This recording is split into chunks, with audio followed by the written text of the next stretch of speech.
Aaron, man, I know at this point in your career, man, you're used to being in the spotlight, used to being under the microscope at all times. I know 2019 didn't go the way you wanted it to go. Give me an idea, man, just kind of what's the mindset right now, the feeling after, battling through that?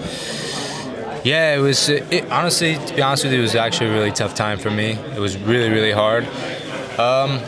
But,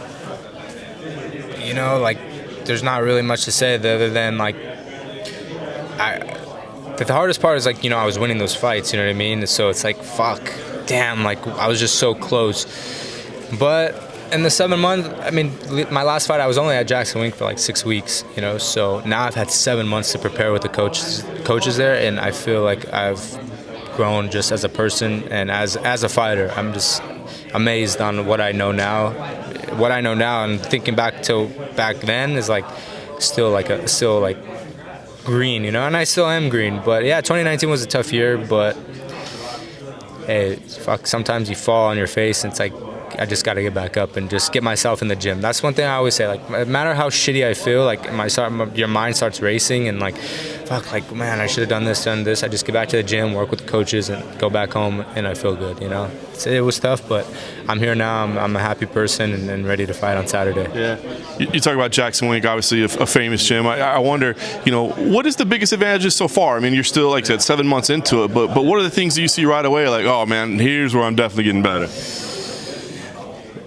It's just everywhere. Greg, on the ground and his, game planning with, I've been working with Roberto, or Tusa they call him. He works with John and a lot of the guys out the Gracie Bar out there. Six Gun with his combinations and being slick, and Coach Winklejohn and just, creating power and stuff. Everybody has their advantages and they work day in and day out. I've heard a lot of people say you get the attention there. I get a lot of attention there, with the coaches. The one thing about them is if you show up to practice and you want to become a better fighter, they'll put the time in. It's the people that I don't know. I don't know the past and stuff like that, but I just have heard stories, whatever. But if you show up and you want to fucking get better, they'll be there for you. So I have nothing but good things. I feel good, and in the gym and outside the gym, the people there have really embraced me and have been excited about sharing their culture with me. In Albuquerque, there's so much. It's so diverse there. It's been an experience for me, and I really love Albuquerque. I really do. Yeah. Not as quite as much stuff to do as there is in SoCal, though, right? The funny thing is for me is there's actually I have a lot more things to do because I have 2 horses now, and they're in my backyard now. I can ride out my front door. I have an arena in the backyard, a little arena. So yeah, I've just so many more. It's opened my eyes. It's different because it's than California, but I've got into trap shooting with Coach Gibson, and we do that on Sundays.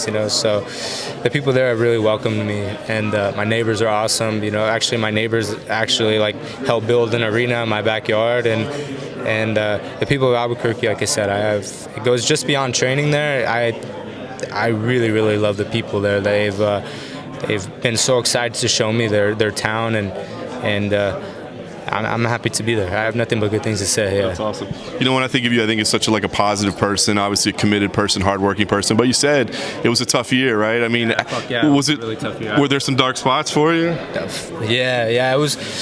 Yeah, for sure. Yeah, I'd be lying if I said, because I've always been I've always won, and I've never really had to dig myself out of you lose at the World Championships, again, it's different in wrestling, but when you're on national TV and you get embarrassed, it fucking gets tough sometimes. And then a lot of people don't realize is how much work you put in. Us fighters put in so much work, our time, our families, our girlfriends, our everything, and then it's just luckily for me, my fans have been very, very good to me, and treated me well, and such been positive. Hey, you'll be back. Of course, you get the dickheads that say stupid shit on the internet. That's just normal. But yeah, because it was really, really tough for me. But the only thing that really that gets you out is your family hears you out, lets you vent or do whatever, and then the gym. You can't just sit here and say, oh, poor me. That fucking doesn't get you anywhere. It really doesn't, It's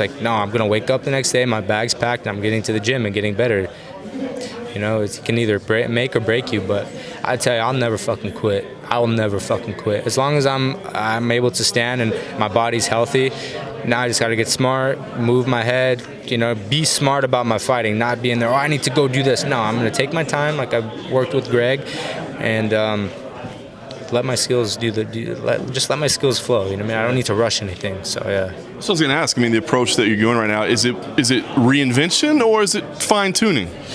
No, it's still like me. I still have my style, so I can still kind of I'm not going to be like, oh, I need to fight like John Jones. It's just different styles, And that's one thing that like Greg and all them, I still do some moves that they teach and stuff like that, but ultimately it's my style, It's like, one, not getting into a firefight, not taking blind shots, and just using my skills, moving when I have to move. I don't need to be like, oh, I need to rush in there, I need to knock the guy out. Just relax and do what I do.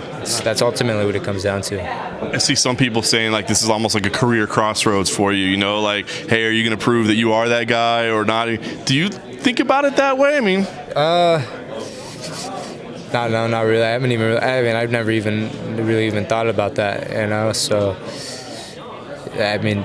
a career crossroad is honestly when you're fucking 30 years old and it's you're if you make or break you for this fight, does it get me close to this title, and then I can get to the next right now it's just about having fun for me, that's the way I have to look at it.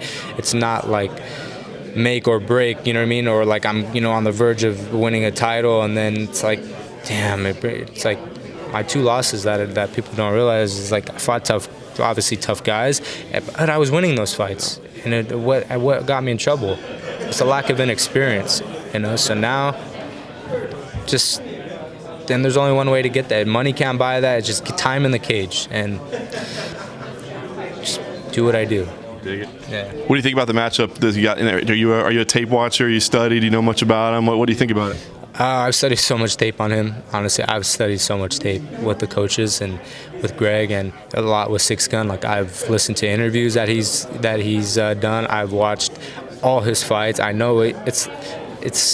I'm ready to go. I have my protocols that the coaches have laid out for me, and I just have to do it. That's one thing about the coaches there. They don't hesitate to watch tape and break down at opponents. So I know this guy like the back of my hand, That's the most prepared I've ever been. That's awesome. Yeah. I know you don't want to look past Saturday. You got to get the job done. But ideally, 2020, a rebound year for you. What are the goals, man? What would you like to accomplish this year? I would just want to get time in the cage. That's honestly what I want to do. I don't need. I'm not in no position to be I want to fight this guy. What I honestly really want in 2020 year is to get comfortable in the cage, or just get one step closer to being comfortable. Just time in the cage, It's like I said, money can't buy it. Training can't do it. It's I want to get fights in. I just want to get comfortable under those bright lights, and I know if I do that, everything will fall into place. So that's my goal for 2020. Just time in the cage and being relaxed.